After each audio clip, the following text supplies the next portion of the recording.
Good morning, good afternoon mga kaibigan. Dito kami sa may baybay ng dagat ni Manilyn.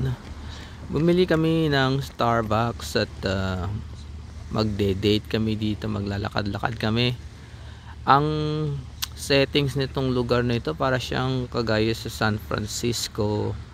Ang mga bahay nasa itaas at meron sila ditong beach walk. Yan, pwede kang maglakad dyan. And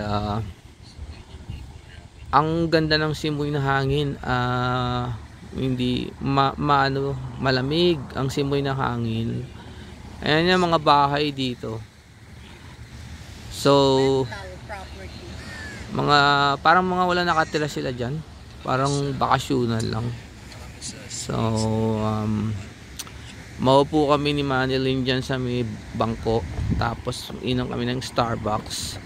Galing lang namin kanina sa Starbucks.